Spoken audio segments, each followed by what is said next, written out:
Your Steve Jones Show podcast is loading now. The Steve Jones Show podcast is sponsored by Purdy Insurance. Visit Purdy Insurance on Market Street in Sunbury or visit online at purdyinsurance.com.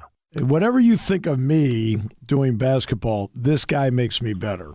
Way better. And it's Dick Jerardi. Welcome, sir. Great to have you with us, DJ. Steve, good afternoon, sir. I hope you've taken good care of the Roger Corey Jeopardy sweatshirts we received. It got washed this morning. Oh, perfect. You know, I didn't know where it had been. Nothing against Roger, but I just thought I'd throw it in the wash, and it looks good. I have not yet worn it, but that could happen Thursday. That could happen Thursday. You know what? I could have a pair of Jeopardy out. For those who don't know, Dick is a Jeopardy master, and he's hooked me into especially on road trips. Although at home we do that sometimes, but on road trips, let's play Jeopardy, and we have a good time with it. So. Well, yeah, I'm all right, but Joe Putnam he's way better than either one of us. Let's be realistic. Joe Putnam is a killer. Indeed, he is. That's correct. I mean, we just kind of sit there and go, yeah, that's good. Yeah, that's right, Joe. Yeah, that's great. Yeah, I mean, he is astonishing with his level of knowledge. And my favorite was when we played a whole bunch of them in the middle of the night, coming back from Blacksburg to the middle of nowhere a couple of years ago. We drove for like 3 hours. It was like, we get back like 3 in the morning. It was like a 9 o'clock game, and then you had to get up and go to State College. And I stopped in Baltimore and had some crab cakes. It was a beautiful thing. Yeah. But yes, we played a lot of Jeopardy that night, so all good. All right. This is, and you sent this to me today, a great stat. Penn State, to this stage, has only turned it over 100 times, which is good. That's 9.1 turnovers a game.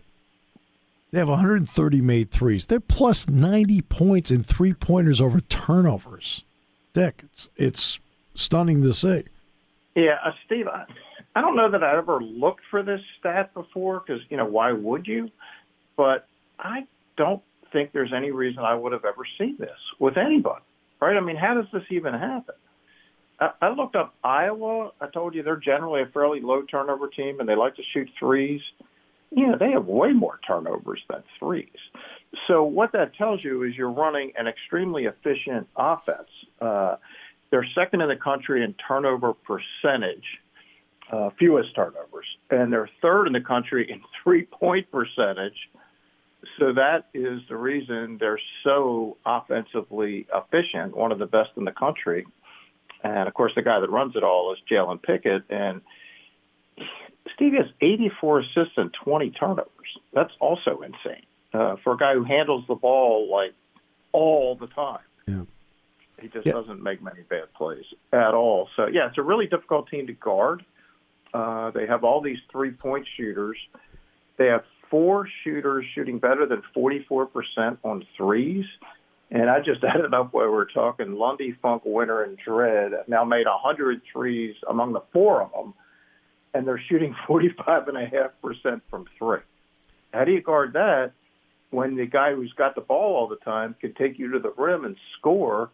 You got problems. You got choices, and they're all bad. And not only that, and this is something we had talked about during the game, was that because sometimes you have a team where they've got a good three-point shooter and maybe a secondary guy. Okay. Yep. This guy has 4 other options that can shoot. And You're right, and that's why, and Steve, that is why nobody, to this point, has run a second player at Jalen Pickett. They're basically letting him dribble the ball and take his time and get to the rim and score. And Jalen's shooting 48% overall. As I'm looking at this, he's 65 of 112 on twos. Yeah. Or 61 of 105 on twos, so you can do the math. He's run 60% on two-point shots. So, everybody's just petrified because if you run that second guy at him, whoever's guy that was, he's going to throw it to him for an open 3. Yeah. So they're basically saying, all right, we'll let him make twos. We just don't want to give up too many threes. But they're still giving up a lot of threes. So it's a fun team. They've led by double digits at 10 of the 11 games. They've been over 94 times already, and they got 2 more non-con games, one on Thursday, one a week later, and they're going to be 10-3, and the Big Ten starts up in earnest on New Year's Day against Iowa. I think 6:00 post time at the Georgia Center. Yep, exactly. What I would like to know, and this is something that you'd have to do a real deep dive. Pickett's in the game 34.5 minutes a game. And we talked about he's 20 turnovers for the total for the season. I like to know how many of those 34.5 minutes where he actually is handling the ball. How many minutes? And then you then do a deep dive into the turnovers. And that's something somebody would have to go so deep into that to find it. But that would be my curiosity with him. Nah, that's a good point. Yeah, somebody would have to actually sit down with a tape and have a stopwatch and all that.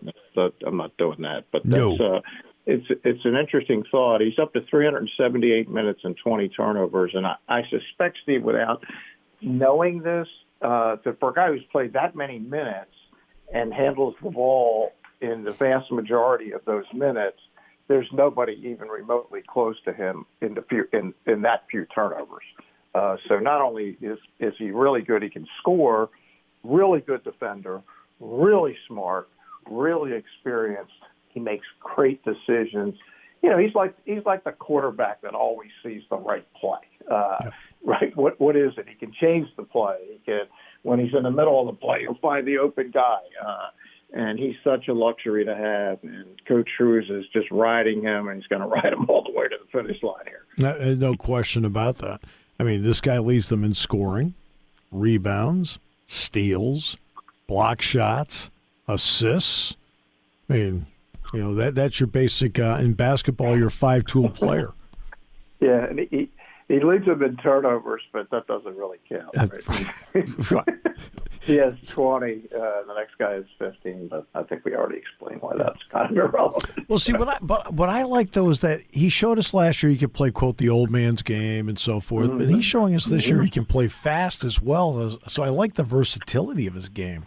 Yeah, he can play any game, and then last year, look, he had Miles Dredd, but he didn't have Cam Winter, he didn't have Andrew Funk, he did have Seth Lundy, but he just has 2 more 3-point options than he had last year, and that's kind of changed it's changed everything. It's changed the way they play.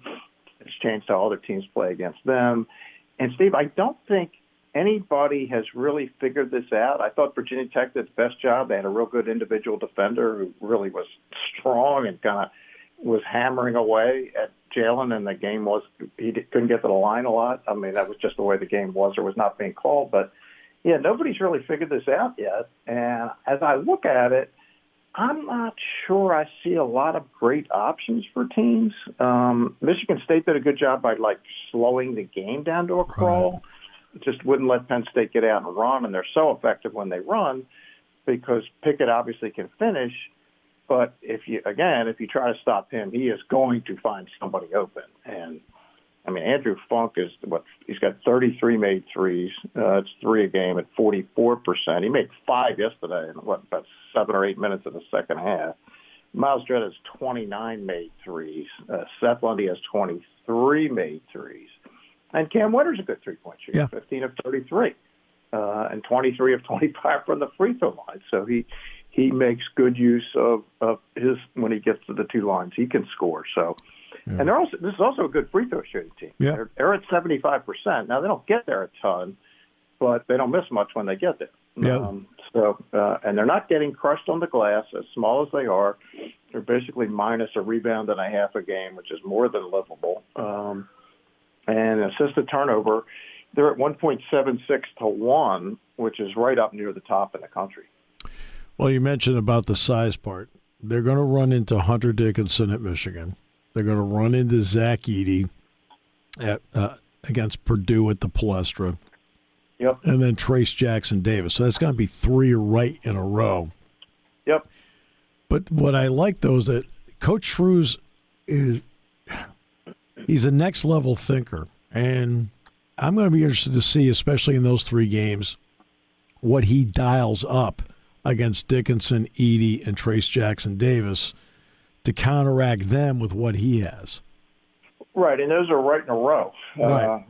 it's Iowa first, and then those three. It is fascinating. But I think it's, without talking to them yet, but I think the theory is going to be, look, even if we had a good experienced big man like John Harris, are we really going to be able to do a lot with those three players?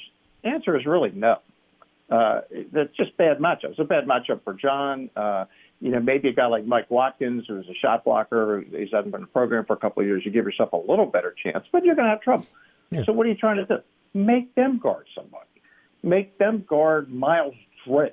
Yeah. Make them come out and play out at the 3-point line. Good luck. Because Zach Edey, and Penn State did a good job against him last year, when he's out guarding in open space, he's got problems. You got problems guarding him. He's been awesome, but he's just not quick enough out there. Davis is the most athletic of those three, but if you're Indiana, you don't really want him guarding somebody at the 3-point line. Same with Dixon. So I think that's what it's going to come down to, Steve. I think they're going to get numbers, those three big guys, and the question is, can you outscore them from the 3-point line?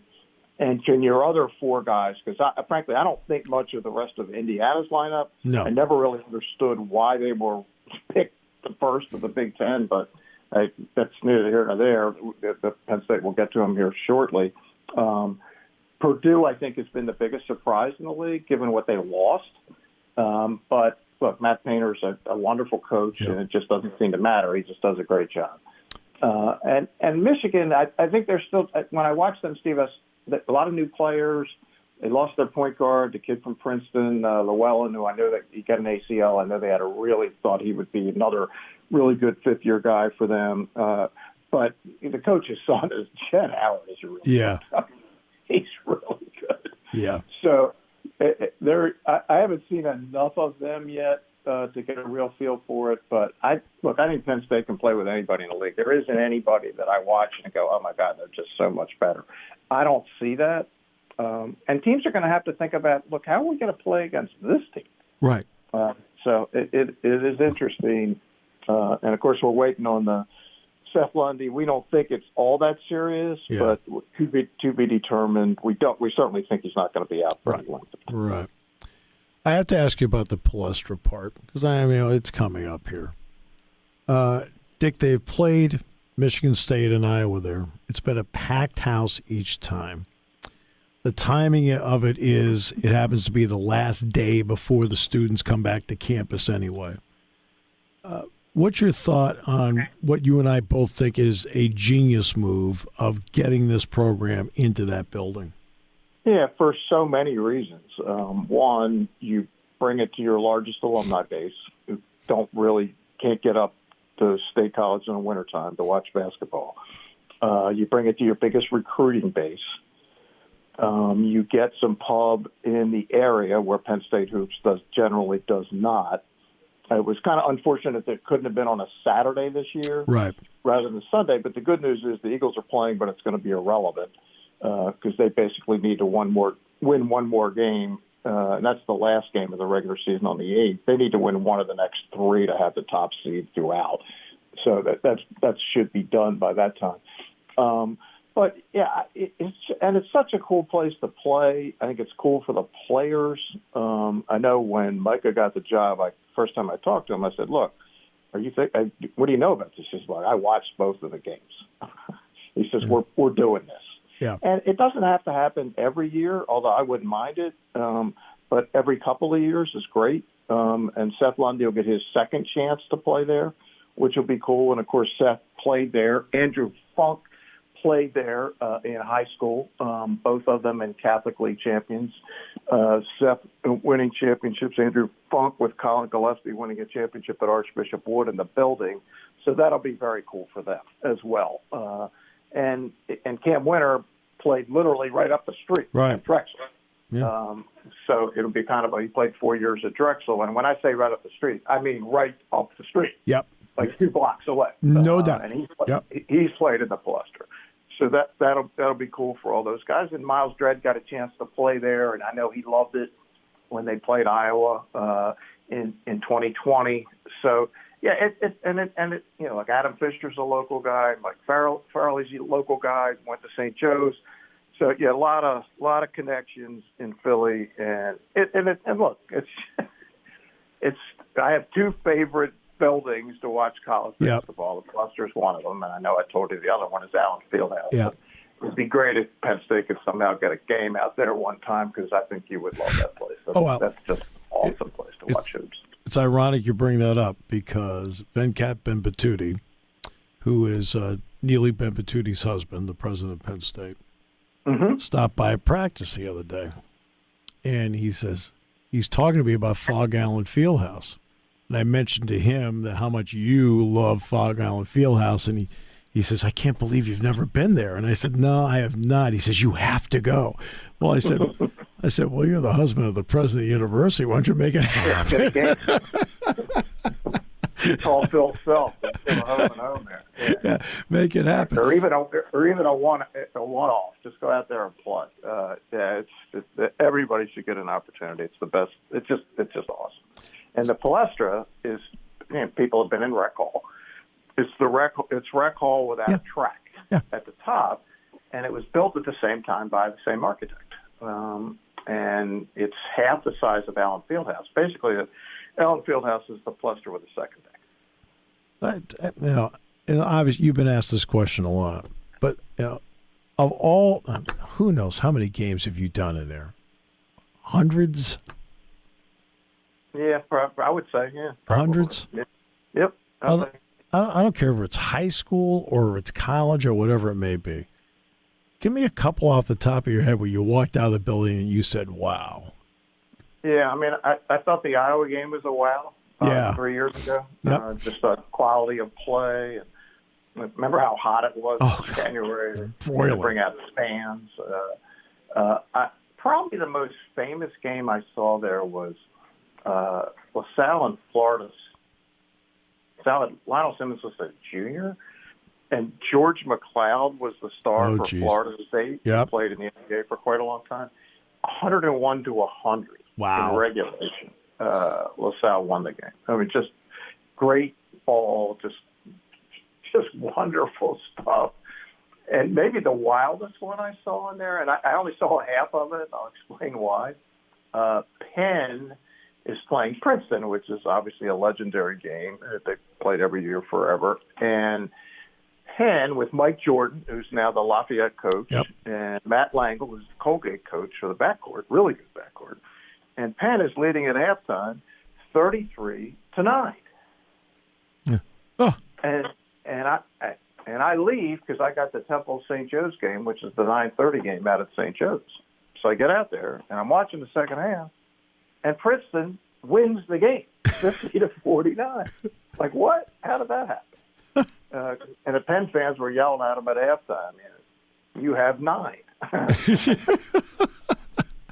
Unfortunately. So they win the game. And it's crazy. They ended up playing the last game of the season for the Ivy League Championship. This is before the tournament at Jadwood up in the Princeton campus. And the winner was winning the league. And Penn slaughtered them. And they didn't come back. And Fran Duffy, who was then the Penn coach, had the great line. He says, I felt like Bill Buckner, only I got a second chance.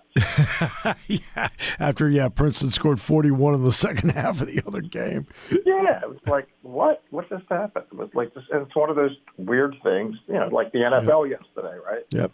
Like, what? How did that happen? What are we doing?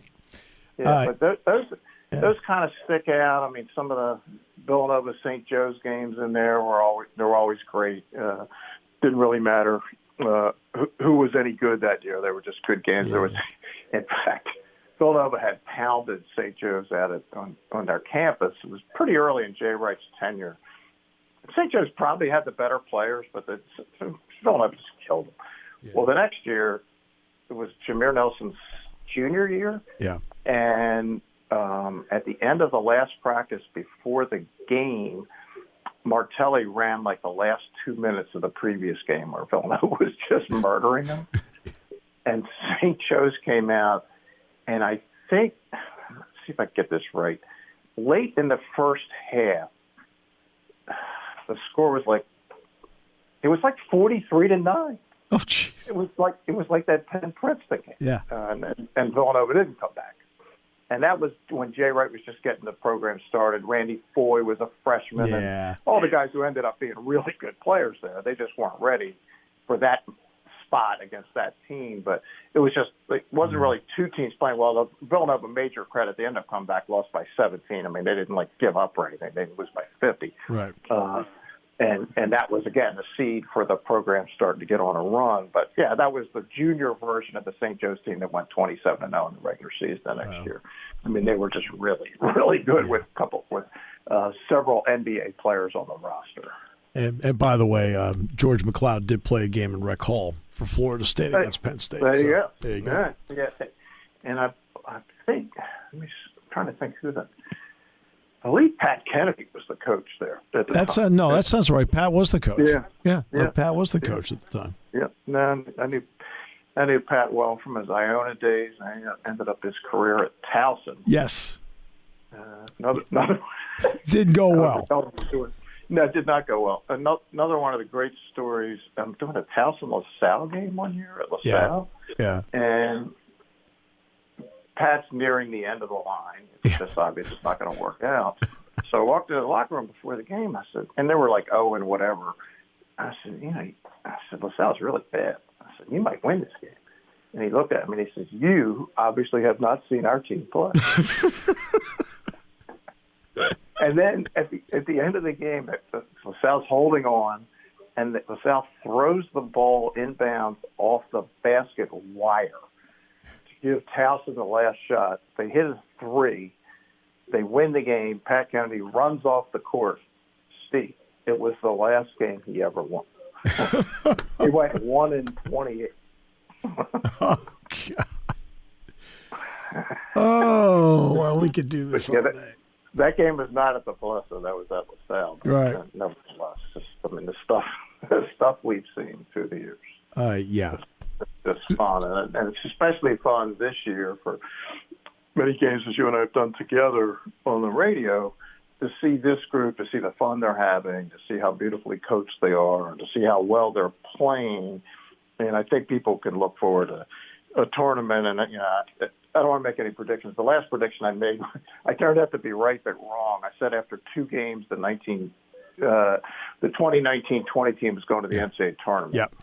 And, of course, they would have gone to the tournament if there had been a tournament. Yes.